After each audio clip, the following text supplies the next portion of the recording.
¿Qué tal, amigos de Liderin? Para mí es un gusto este día presentarles al presidente de la Canaco, Juan Pablo Cisneros. ¿Cómo está, presidente? Iván, muchas gracias por la invitación, muy bien, encantado de estar aquí con ustedes compartiendo un ratito y un poco de mi historia. Sí, un poquito de su historia para que la gente que no lo conoce, porque ya es muy conocido, pero la gente que no lo conoce, que les platique un poco acerca de usted. Primero, precisamente, cuéntenos quién es Juan Pablo Cisneros. Bueno, Iván, sí, pues hablarte, creo que en lo personal, empezar quién es. Soy un hombre casado con 3 hermosas hijas y bueno, el noveno de una familia de 14 hermanos, y de ahí nace un poquito el contexto de muchos miembros de la familia, comerciantes, empresarios. ¿Por qué? Porque tú sabes, en una familia grande siempre vienen retos económicos. Y de ahí nace un negocio familiar que hoy existe en el giro de alimentos, pasteles y postres, en donde aprendimos mucho la oportunidad de trabajar en equipo como hermanos, una familia muy rica en valores, en darte y compartir, desde lo que es el compartir la mesa, el compartir la formación, el compartir inclusive la ropa porque había que heredarla. Hay mucho de la riqueza de valores que hoy forja a los seres humanos que hoy forman mi familia. Muy bien. Oiga, precisamente comenta esto de los postres. Usted tiene que ver algo con la salsa, ¿verdad? Cuéntenos un poquito cómo es que llegó precisamente a que crezca esta franquicia que ya es muy conocida aquí en el estado y también está en el estado de Veracruz. Sí, con mucho gusto. Miren, ese fue el negocio que ayudó que mi mamá y mis hermanas pudieran generar desde la cochera de una casa que se habilitó para negocio, desde lo que conocíamos, desde la tradición de la abuela, encontrar el modo de vida, generar ese ingreso adicional para que mi papá pudiera sacar adelante a la familia. Mi papá decía que lo que nos iba a heredar era formación, porque no había más que heredar. Entonces, hablar de formación, siempre trató de darnos la mejor formación. Imagínense cuando mi hermano mayor iba en la universidad, 3 o 4 de ellos en la universidad, y los más chicos íbamos desde prepa hasta kinder, y todavía había 2, 3 de mis hermanas que no iban al colegio.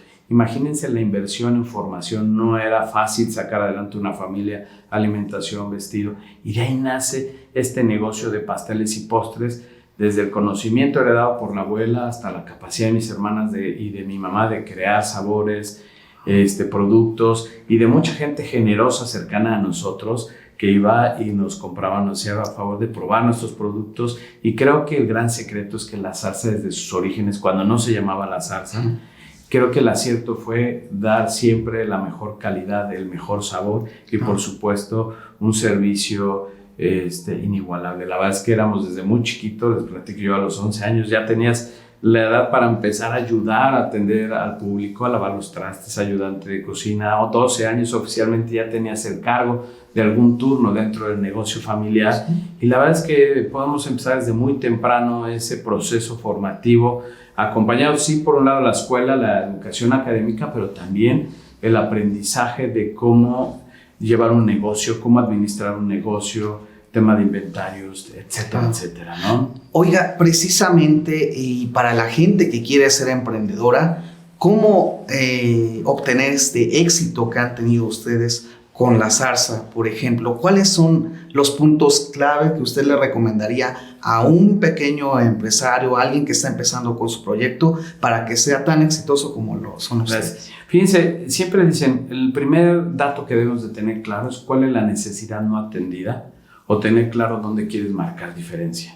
Y eso sin duda se dio de forma natural, ¿no? Con esta calidad del producto. Pero sin duda hubo un momento importante porque empieza a crecer el negocio. Entendíamos, pero es un poco instintivo el tema de que si está funcionando hay que replicar. Pero sí llegó un momento, Iván, en donde el negocio sentía que crecía con mucha fuerza, pero la estructura era muy débil. Y ahí vienen procesos importantes de cambio.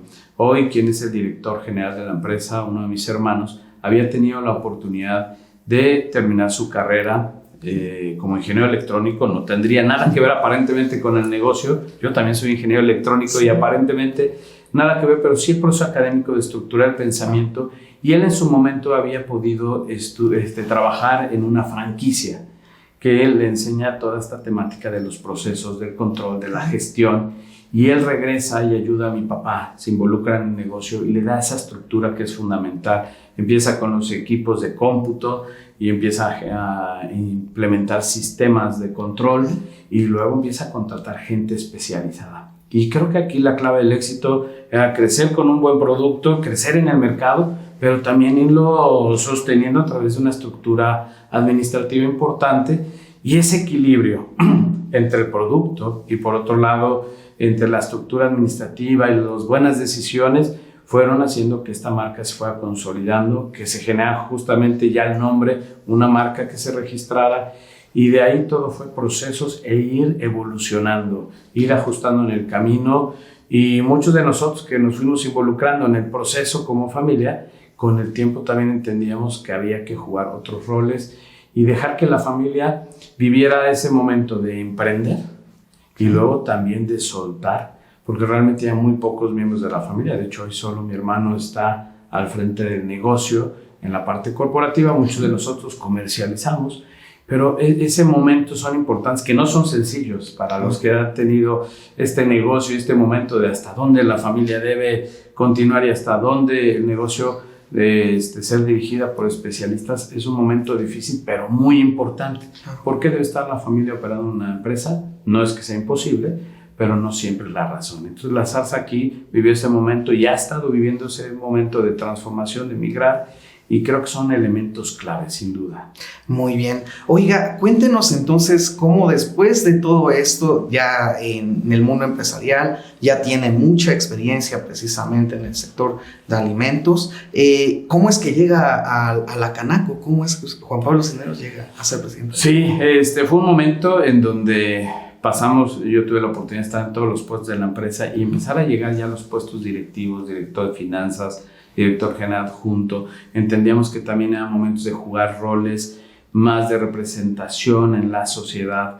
Y bueno, estos momentos fueron importantes porque fue un cambio inclusive en la forma de pensar, cómo regresar a la sociedad algo de lo mucho que nos ha dado en esa preferencia, y también cómo jugar un rol importante. Y hoy lo digo con claridad, todos aquellos que somos comerciantes, empresarios, todos tenemos la obligación de alzar la voz, hablar firme, por pedirle a la autoridad la estructura ideal para generar el desarrollo de nuestros negocios, que se multipliquen, que generen riqueza. No podemos esperar que las condiciones se den si no podemos pedirlas, exigirlas o simplemente comunicarlas. Entonces, estos momentos son importantes. Yo llego a Canaco hace 14 años, un poquito más, y créanme, no sabía qué era Canaco. Y luego abiertamente llegué a pensar cuando me visitaban en mis tiendas que era un tema de gobierno, ¿no? ¿Y por qué es importante decirlo? Porque gente lo sigue pensando. Y es un organismo intermedio de la sociedad que nos vincula con la autoridad.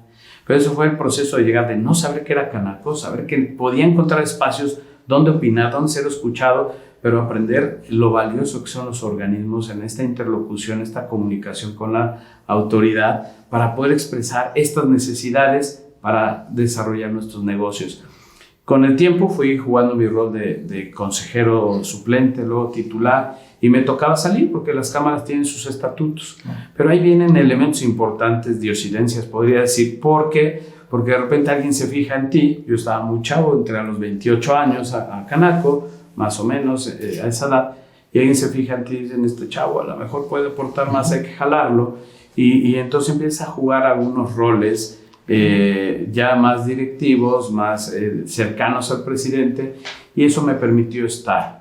Me acuerdo cuando me invita el presidente, me dice, pero vas a ser suplente de tesorero, y se llama protesorero el rol. ¿Y qué es ser el protesorero? No te preocupes, el suplente de tesorero, pero no va a pasar nada porque está el tesorero. Quiero decirles que asumí el rol de tesorero el mismo día que tomaba el rol de protesorero, porque por un tema médico, un infarto que le da al tesorero, no puede entrar en funciones. Entonces mi proceso fue un poco abrupto, pero importantísimo, porque me permitió ampliar mi tiempo realmente de ejecución, de gestión, y para mí fue un aprendizaje. Primero, tenerme que subir a una asamblea ordinaria a dar un informe de algo que no conocía, era enfrentarme a los miedos. Creo que también fundamental cuando hablas de ser empresario es De repente mucha gente te ve y dice, no, bueno, es que es muy seguro, habla muy bien. A mí me temblaba la mano para hablar en público. Realmente había muchos miedos. El miedo a la prensa, aunque hoy no se note, era muy fuerte para mí. Y ese día Dios me pone enfrente y te toca dirigir, ¿no? Te toca aportar. Y bueno, con todo el terror del mundo lo haces. Les aseguro que mi voz se escuchaba temblorosa, mi mano seguramente temblaba también, pero creo que ha sido parte de la vida de mi familia, en la mía en lo personal.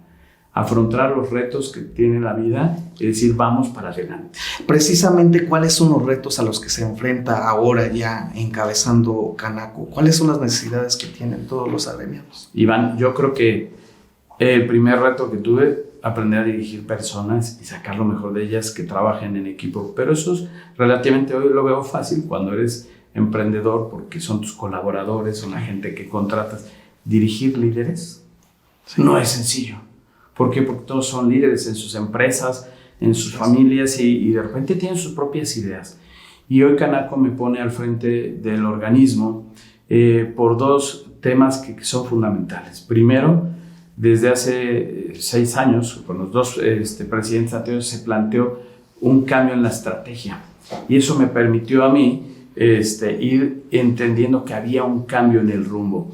Y te platico por qué esto, porque la Cámara hablaba de unir, defender y representar los intereses de nuestro sector, comercio, servicios y turismo, pero parecía que era una confrontación con la autoridad. ¿De quién no los represento? ¿De quién los defiendo? De la autoridad.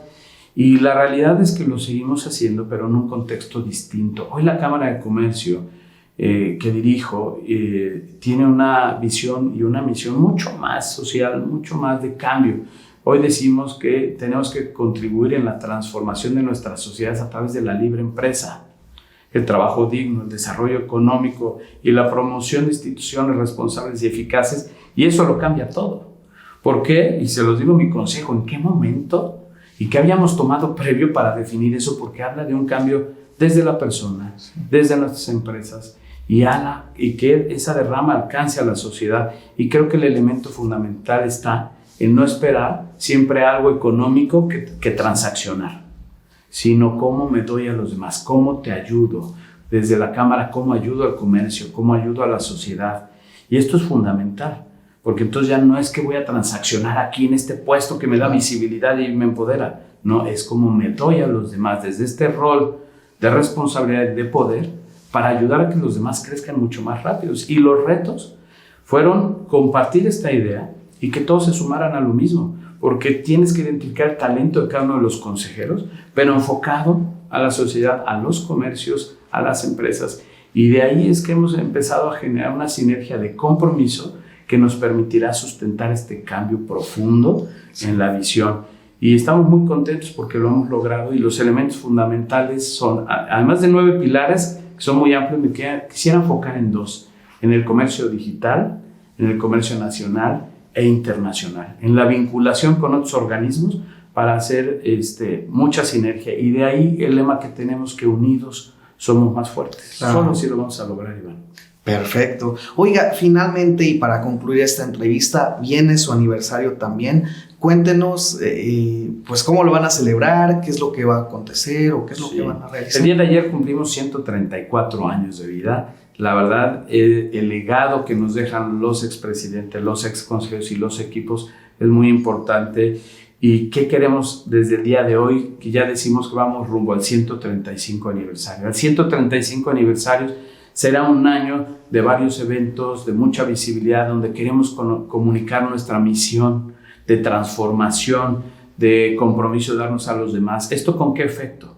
Que el comerciante, que el ciudadano se voltee con nosotros y diga, yo necesito ayuda para evolucionar. Imagínate al microempresario que no tiene una estructura legal, administrativa, de sistemas. Nosotros se lo podemos aportar, es ayudarlo a crecer, a dotarlo de las herramientas para crecer de forma acelerada, generar fuentes de empleo y por supuesto una riqueza que debe ser compartida.